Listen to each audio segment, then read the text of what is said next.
It's November and winter is coming. Nothing says cozy to me like a warm potato dish when it's getting cold outside. So today we have 5 potato dishes from 5 countries that we're gonna check out.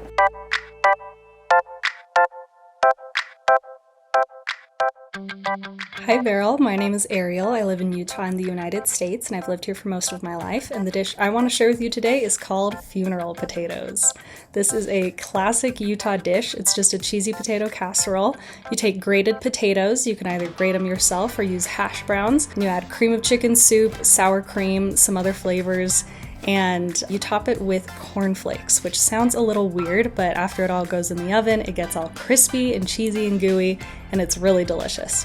Cream of chicken soup is such an American thing to me. It's definitely a staple in a lot of Thanksgiving dishes and casserole dishes to thicken everything up and give it a lot of flavor. So this will be my first time using it, which makes me feel, you know, part of the American culinary system. Whoa, can you see that? It's like a jelly. Yellow. Obviously the name is kind of weird, funeral potatoes, but it's literally called that because it's often served at funerals. The dominant faith here is the Church of Jesus Christ of Latter-day Saints, and members of most congregations will serve luncheons to people, the family of the deceased, after. And this is just a really common thing to serve because it's so easy to make for a lot of people and it's a crowd pleaser. For this, I'm using frozen shredded hash browns. You could obviously make your own by using russet potatoes for this recipe, but true to this recipe, I'm using frozen hash browns because that's part of the whole mystique of it, you know? Easy, comforting, easy. So the name just kind of stuck. For me, my grandma passed away a couple years ago and there were like 5 giant casserole dishes of this at her funeral, and all of them were slightly different because everyone has their own take on it, but they were all so good. I love this dish because it's cozy, it's easy to make, it just tastes like cheesy potatoes. Who doesn't love cheesy potatoes? But there's also, you know, some flavor from the cream of chicken soup and the tang from the sour cream and the crunch from whatever you put on top. And it's really good. So I think people should try this next time they have to bring a side dish to Friendsgiving or a potluck. It is such a crowd pleaser, and I hope you like it. This is my first time having funeral potatoes. To be honest, I haven't really explored the plethora of casserole dishes that America has to offer, and I do think that would be a really fun episode for me to try casseroles across the US, so let me know what you think of that idea. That's wickedly delicious. Like, it is so rich and decadent. The potatoes are there, but they are masked by the creaminess of the cream of chicken soup, the sour cream, the cheese, the butter. Everything is really soft, but then you have the crunch of the cornflakes on top that give a lot of texture.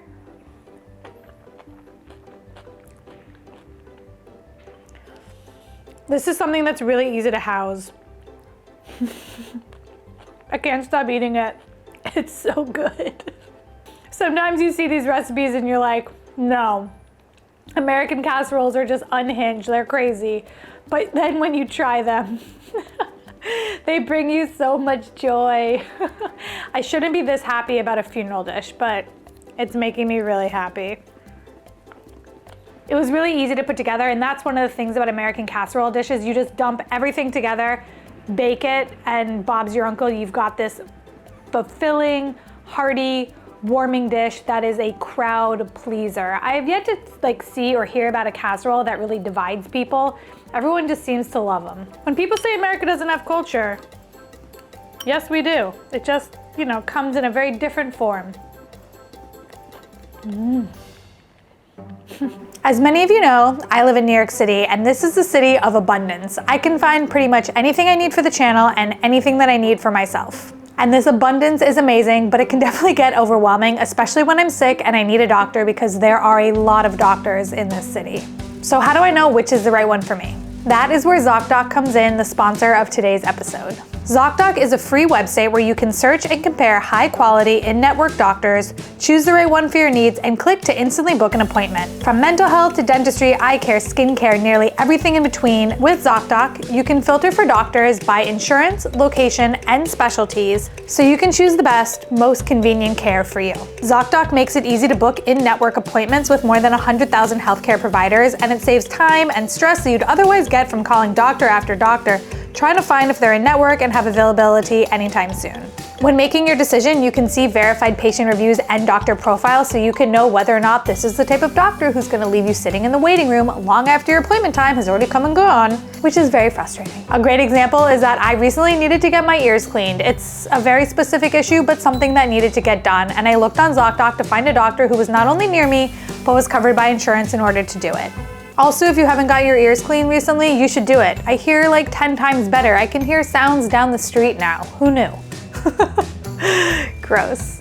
When you found the doctor you need, you can see their actual appointment openings, choose a time that works for you, and instantly book a visit with just a few clicks.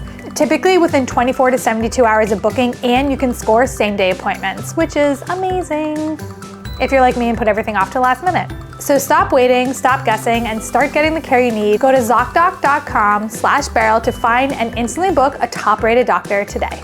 Thank you so much to ZocDoc for sponsoring the episode today. Now let's get back to the video.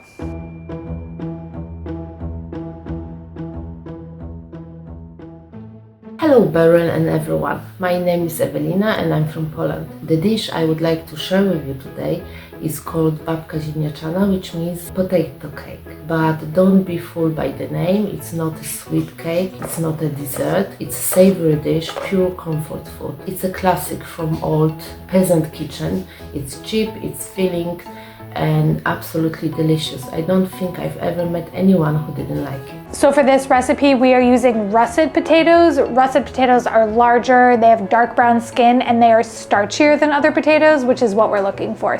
I have a question for the audience. When you are peeling things, and especially, when you're peeling potatoes, do you peel towards you like this, or do you peel away from you like this? When I'm peeling apples, I peel towards myself, but I realized when I've been doing the potatoes, I peel away from myself. Whoa, slipped out of my slipper. Yeah, so which way do you peel? And am I doing it wrong by peeling one way or another way? Should we always peel away? I feel like maybe you should always peel away from yourself because it's kind of like a blade. It's not a type of dish you will find in a restaurant, but I believe most Polish people know it well. It's very simple to make. You just need potatoes, flour and egg and some oil for baking. The mixture is exactly the same as for potato pancakes, so if you like, you can make both at the same time. Grating potatoes can be a little bit labor intense unless you cheat and use an electric blender, but if you want to do it the old traditional way, you need to get that old type of graters and use that forgotten side that nobody uses anymore. It takes time and some effort. So this little pile here took around 10 minutes. I didn't even get through one potato. I gave up on the big potato, started on a smaller potato. I've barely made a dent. Checked a bunch of videos online and it looks like we can use the food processor. So I'm gonna pivot, use my food processor with the little things here, and hopefully that works because someone on the internet did it that way. And this is just gonna send me because it's really annoying and slow. We use quite a lot of oil for baking. It creates that lovely golden crust on the outside, which is the best part of the cake. As for potatoes, the starchy ones are the best. You can add some smoked bacon if you like, but if you prefer meat-free version, it's fine, it's equally delicious. It's a perfect dish if you're on a budget or you don't feel like going grocery shopping. Most of us, at least here in Poland, have potatoes at home, so it's a type of dish you can make anytime. I hope you enjoy it as much as I do. Thank you, bye! I'm a little bit nervous about this dish because I struggled making it. This is gonna take forever. Nothing's even come out yet. Struggled getting it out. I hope you're ready for a whole lot of nothing. Okay.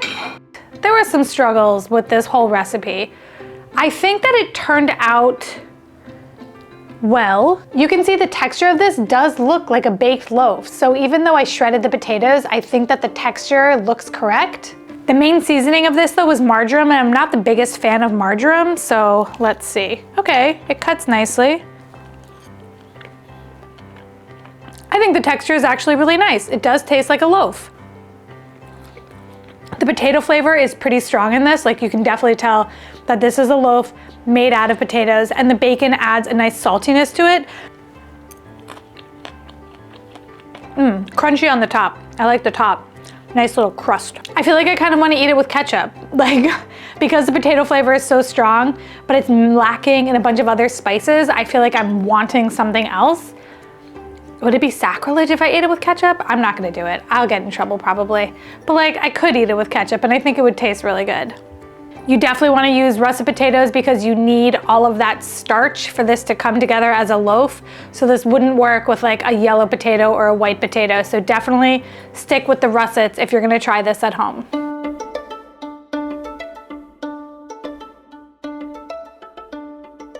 Hi Beryl, hi everyone. My name is Irena, I'm from Lithuania and I'm currently living in our capital city Vilnius. Today I want to introduce you to our beloved potato dish, cepelinai. For this recipe we're using russet potatoes because they're very starchy and we're making in essence a potato dumpling. The recipe calls for large russets. For some reason my bag of potatoes are very small, so I'm gonna use a couple more to like make one large potato, which also means I have to peel about 1 million potatoes right now. Lots of potatoes to peel. Which once again makes me feel like a prep cook. I'm wondering how many of you have ever worked in service before, because I worked as a waitress. I never worked in back of house, but I worked front of house for many years throughout college and after college. I kind of feel like everyone should spend some time in service. It was great for me, but I'm curious how many of you have worked in service. Let me know. Cepelinai are potato dumplings with meat or curd filling. Cepelinai got their name because their shape reminded people of Zeppelin aircrafts. The videos I watched online made it seem like a lot more liquid would come out. I mean, I'm not using a cheesecloth, but still, we didn't get that much. Hopefully this still works. For me, cepelinai tastes like ultimate comfort food because one bite of that chewy potato with boiling meat takes me back to my childhood, to my grandma's kitchen where we used to make cepelinai together. Every grandma in Lithuania knows how to make cepelinai. And even though it takes a whole day to make them, they still do it to show their love and care to their families. Every person in Lithuania thinks that their grandma's cepelinai are the best in the country. Me as well. I also think that my grandma is the one making the best cepelinai in Lithuania. These look pretty good. And one of my grandma's key tips for making cepelinai is to make them with the most starchy potatoes you can find. We messed up. We forgot to add cornstarch and now they have fallen apart. Oh no.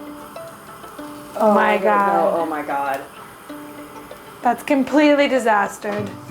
That was a really big mess up. I'm not sure, so I was supposed to put cornstarch in the boiling water, which I forgot to do, but they just like completely disintegrated. Luckily, I have 4 left. It was supposed to be my dinner tonight, so now it's gonna be the camera's dinner. But I'm just very anxious that it's not gonna work. Hopefully this still works. But we're gonna redo it. We're gonna add the cornstarch. We're gonna try again. I hope I have something. This might be the first time I have nothing to show for an episode, but I think I can do it. I think it'll still work. Cepelinai may look like a simple dish, but they are truly the final boss of potato and starch dishes. And they're really yummy with crispy bacon and sour cream on top. I hope you like it. Captain's log. It has been 25 minutes since we started cooking the dumplings and it's not looking good. It's not looking good at all. In fact, it looks like the potato just completely has come off. Oh my god. All that work and I'm just left with the pork. There are 2 others in here that look a little better than this sad, sad boy, so let's check those out. Number 2 did not make it. No, did not make it. And it all just fell off. Oh my god. This is one of my first like utter failures. What am I gonna do? What do I do? We're gonna go to the living room right now and we're gonna debrief. Okay, so I actually have nothing to show for this because for the first time ever, I have failed so miserably that I've got nothing. I couldn't even scrap it together to make it look like something nice. All I had was a ball of boiled pork, which, Lithuania, I'm not gonna do you dirty like that. I know that this dish is a lot more than just a ball of boiled pork. So here are the places where I think I may have gone wrong. Well, obviously it was in the dough. So where did I go wrong with the dough? I think that I probably did not have enough mashed potato in my mashed potato ratio to grated potato. I think that when I squeezed out all the water, I did not squeeze out enough. And for that, I do think maybe I needed cheesecloth and using a dish towel was not enough. Not that much is coming out.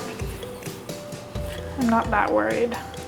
That's what cornstarch is for, right? Maybe I should have put more cornstarch in the mixture to help thicken it up more. The dough felt good, but I watched a bunch of videos and maybe my dough was too wet compared to what I saw in other videos of people making this dish. I feel bad on multiple levels. I feel bad for myself that I failed, because failing sucks. Irena, I'm so sorry that I did not do your dish justice and show off how beautiful it could be, because I was just unable to get there. I'm sorry to all of you who had to watch me fail. Maybe you enjoyed it, maybe you didn't. Maybe I should have removed it from the episode, I'm not sure, but I'm human and I'm trying these things for my first time on camera, and sometimes failing is a part of that process, so you get to see it. Here's what it should have looked like. Beautiful, fluffy, like it looks incredible and delicious, and I wish that I was eating it right now.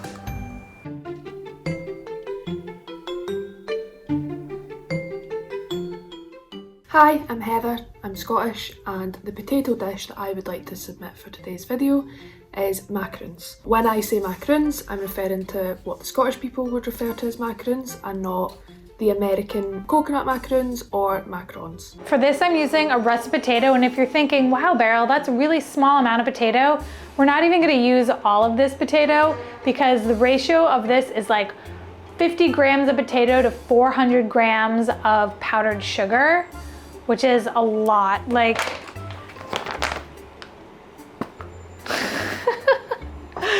this is still a potato dish though, so it counts. The Scottish macaroon is a dish that's made with ice and sugar, mashed potato, chocolate and toasted coconut, and it's got a sort of sweet, crumbly texture inside, and then you've got the texture of the toasted coconut on the outside. The Scottish macaroons, from what I believe, were invented in about the 1930s. They are sort of the staple in a corner shop or a sweet shop. You'll always find the bar somewhere. Normally they're served in rectangle bars, but I quite like making them just in wee rounds as they are quite sweet, so I think the smaller one's a bit better. I'm not gonna lie, after the Lithuanian debacle, my confidence has been shot. And now I'm making this dish that is this much potato to this much sugar? What? I mean, I'm measuring everything and the recipe is giving me direct measurements, so I'm doing it, but like, excuse me?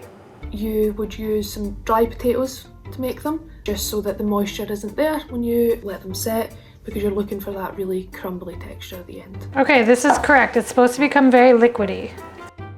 I also think it's interesting to note that because we're all just accustomed to seeing them in the shops, not a lot of people would make them in the house themselves, and that then means that not a lot of people know that potatoes are in macarons. So this is looking a little crumbly, and I tried using the hand mixer to break it up because it was getting hard to mix, but I'm just feeling like it needs to be a little wetter, so I think I'm gonna add a little bit more potato and get the moisture back.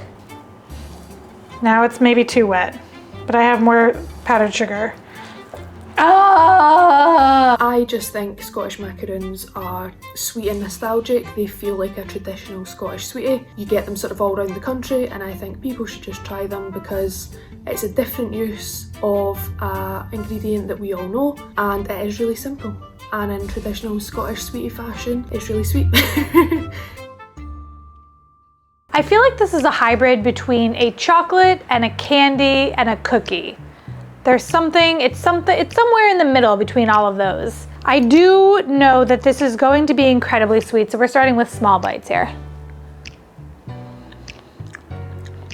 That's incredibly sweet. The taste of the coconut is actually quite strong, so it's not just a powdered sugar flavor, but the powdered sugar flavor is there. If you're somebody with a sweet tooth, I think that you would probably really enjoy this. I'm not the most sweet tooth person out there, so for me, it's a little sweet. I don't know if I could eat a full one of these, to be totally honest. It's just like, well, could I?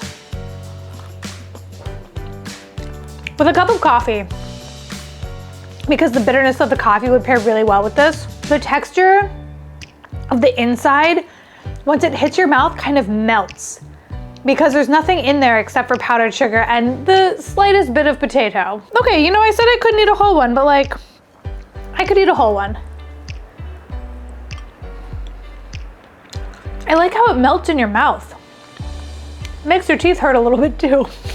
I do think it's important to use a dark chocolate for this because a sweet milk chocolate would just be way too much sweet. You need something to slightly balance out the inside of this macaroon. So dark chocolate, definitely the way to go on the outside.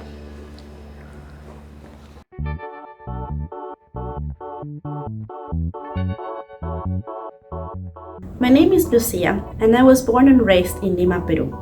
The dish I want to share is Carapulcra, a dish traditionally made with papa seca, or dried potatoes in English. It is a stew that is made also with pork or chicken, depending on the region you are in. For this dish, we are using white potatoes. You can either use dried potatoes or white potatoes. White potatoes are less starchy than russet potatoes and hold their shape well, so they're very good for soups or stews, like the one that we're making.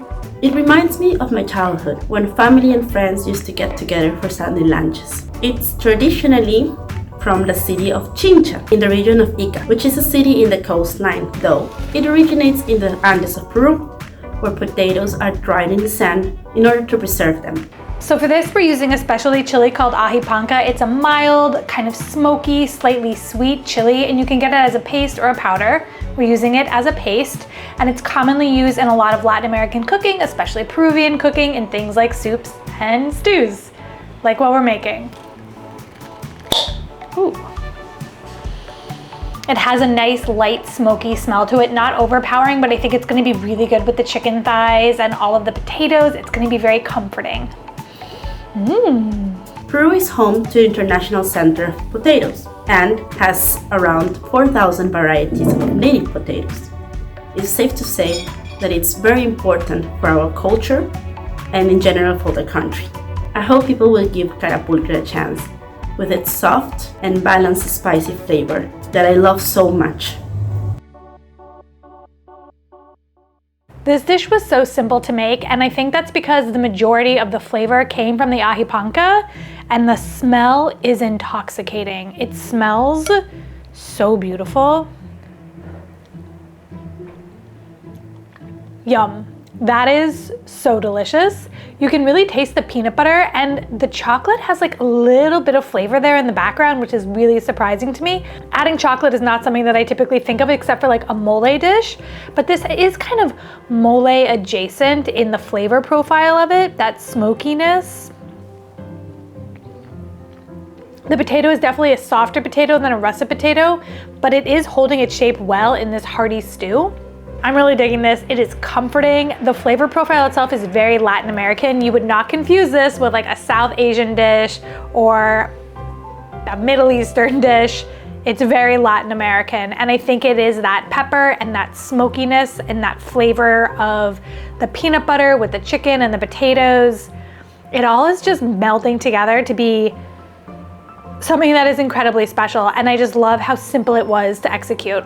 So you can use these dried potatoes to make it called papa seca, but if you don't have those, which I didn't really have access to, you can use white potatoes like I did, and that is the Chincha style way of making it. So both are authentic, just two kind of different routes to get to the same end point. I'm glad that we were able to include Peru in this episode because Peru has so many different varieties of potatoes, so it's fitting that, first of all, we didn't have to use russets because we use russets for pretty much every single other dish, and it was just nice to have the representation of that country in here. I hope you liked this episode all about potatoes. All of the recipes are on my website, beryl.nyc, and don't forget to like and subscribe. It helps support the channel.